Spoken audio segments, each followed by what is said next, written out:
My name is Freddy and I live in a small village in Sri Lanka. Recently, I started college to study computer science.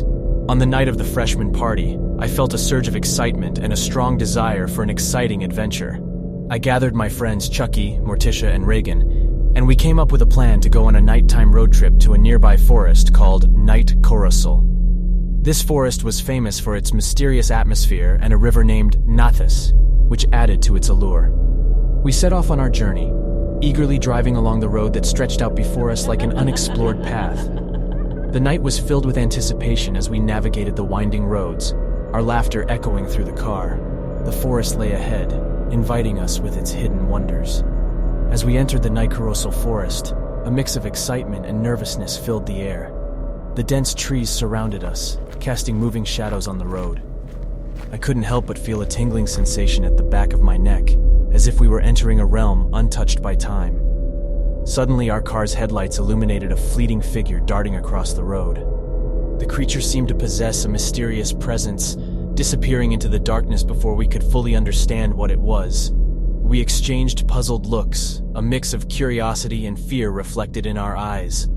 Little did we know that this brief encounter was only the beginning of the mysteries that awaited us.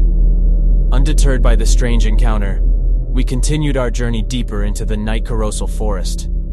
The road twisted and turned, leading us further into the unknown. The atmosphere grew thick with an indescribable tension, a silent warning that the forest held secrets that should remain undisturbed. Finally, we arrived at the banks of the Nathis River, its shimmering waters reflecting the moon's gentle glow. The air felt cool and peaceful, inviting us to enjoy the tranquility of nature. We decided to set up camp, eager to experience the beauty of the Nightcorosal forest up close.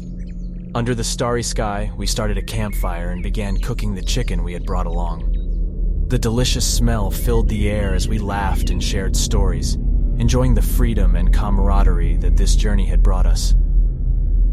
As the night wore on, tiredness started to creep in, and we retreated to our tents seeking rest in the unfamiliar surroundings. The forest seemed to come alive, with the sounds of nocturnal creatures creating a soothing melody, guiding us into a peaceful sleep. It was during the darkest hours of the night that Morticia's sharp inhale startled us awake. Confusion filled the air as we witnessed something strange unfolding before our eyes. A peculiar ghostly light danced upon the surface of the Nathis River, casting a mysterious glow. With a mix of caution and curiosity, we cautiously emerged from our tents, drawn to the spectacle that lay before us. Our eyes widened in horror as a gigantic creature sailed towards the riverbank.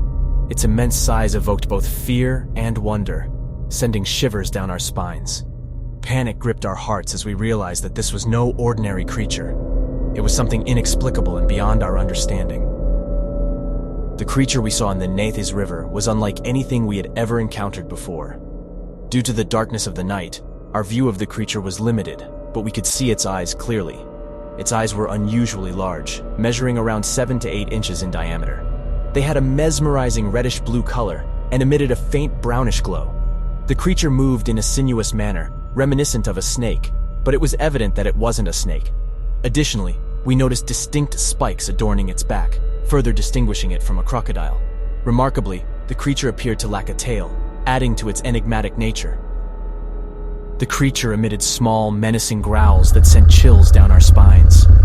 Our survival instincts kicked in, urging us to take immediate action. Adrenaline surged through our veins as we hastily packed our belongings, leaving the tent behind as there was no time to waste. In that moment, we realized that our lives were more valuable than any material possession. The creature drew closer, intensifying our fear and compelling us to seek refuge in the safety of our car. The once peaceful campsite had transformed into a nightmarish scene, urging us to flee. With our car's tires screeching against the wet road, we sped away from the Nathis River, desperate to distance ourselves from the mysterious enigma that had unfolded before us. We stumbled upon a cave within the forest, deciding it would serve as our temporary shelter. Exhausted and weary, we sought solace within its rocky embrace, hoping for a respite from the ever-mounting danger. Morning arrived, casting a deceptive veil of normalcy upon the forest. However, our sense of calm was shattered when we received a message from the State Climate Department. It warned us of heavy rainfall, and the imminent threat of a flood in the region encompassing the Nathis River, extending up to 57 kilometers.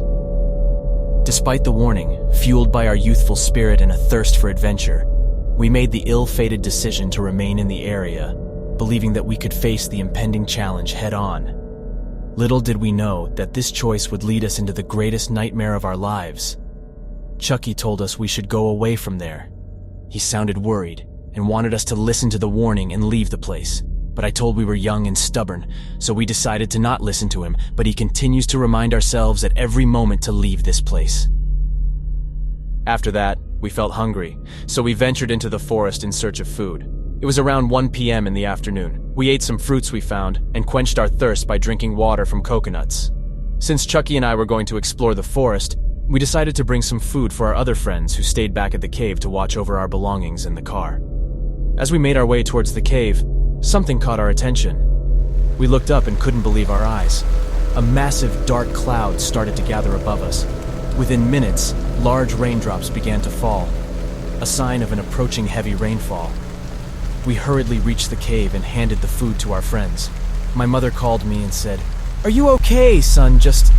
I opened my mouth to tell that, "Yeah, Mom, I'm fine." The rain intensified, and the network disconnected.